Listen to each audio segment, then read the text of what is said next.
Welcome back to Gearshift Chronicle. There are cars, and then there are legends.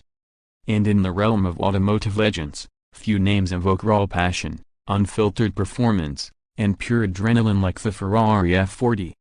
While most remember the F40 as an icon of the late '80s, its production stretched until 1992, and even by 1997, it remained one of the most feared machines on the road and track.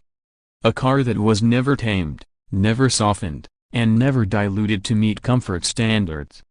The F40 was, and still is, a primal beast designed to remind the world what Ferrari stood for. Commissioned to celebrate Ferrari's 40th anniversary, the F40 wasn't just a birthday present to the brand, it was a gift to purists. Designed under the watchful eye of Enzo Ferrari himself, this was the last Ferrari he personally approved before his passing. And fittingly, it represented everything he believed in. It wasn't about luxury or fancy technology. It was about going fast, cornering hard, and scaring the living daylights out of anyone who dared underestimate it. Beneath that sharp, aerodynamic shell was a 2.9-liter twin-turbocharged V8 that screamed with 471 horsepower. In the '90s, that number was simply mind-bending. With a 0 to 60 time in just 3.8 seconds and a top speed of 201 miles per hour, the F40 wasn't just fast, it was the first production car to break the 200 miles per hour barrier. But numbers alone don't tell the whole story. It's the way the power hit us: sudden, violent, and addictive. Turbo lag made you wait, but when those turbos spooled up, it was like lighting a fuse to a rocket. But Ferrari didn't stop at just building a powerful engine. They stripped everything else away. No power steering. No ABS. No sound insulation. Even the interior felt more race car than road car. Thin door panels, pull-string handles, exposed carbon fiber, and minimal carpeting. It was all intentional. Every pound saved meant better handling, quicker acceleration, and a more visceral connection between driver and machine. The F40 didn't coddle, it challenged. The body was a masterpiece of form and function. Sculpted by Pininfarina, the aggressive lines, massive rear wing, and wide stance weren't just for looks. Every vent, every scoop, every edge served a purpose: to reduce weight, improve cooling, and maximize downforce. Made from Kevlar, carbon fiber, and aluminum, the F40 weighed just over 2,400 pounds.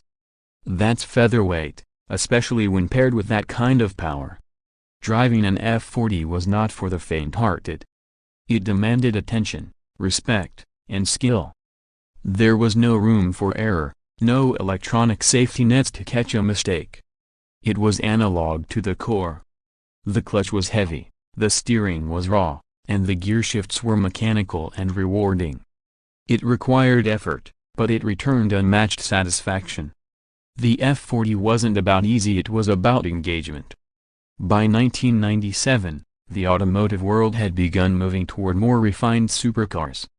Technology, comfort, and daily usability became selling points. But even then, the F40 stood defiantly apart. It wasn't just a car, it was a statement. A rebellious scream in a world slowly going soft. And because of that, it didn't just survive, it thrived. Collectors, enthusiasts, and drivers all recognized its purity. It wasn't just another Ferrari, it was the Ferrari. Only 1,315 F40s were ever built. And though it officially ended production in 1992, many were still being delivered and registered well into the mid and late '90s. In 1997, owning an F40 wasn't just owning a car, it was owning a piece of history. A link to a time when passion mattered more than practicality. When Enzo's vision still echoed through every rev, every gear change, and every high-speed blast down an empty road. Today, the Ferrari F40 continues to command respect. Prices have soared, and it's now a blue-chip investment. But more than that, it's a symbol. A symbol of when Ferrari said, "This is what we can do when we don't care about rules or comfort." It's raw, it's rare, and it's unforgettable. The 1997 Ferrari F40 may not have changed over the years, but its legacy grew louder. In a world of computerized perfection, the F40 reminds us of the beauty of imperfection, the thrill of unpredictability, and the soul of true performance. It wasn't just built, it was unleashed.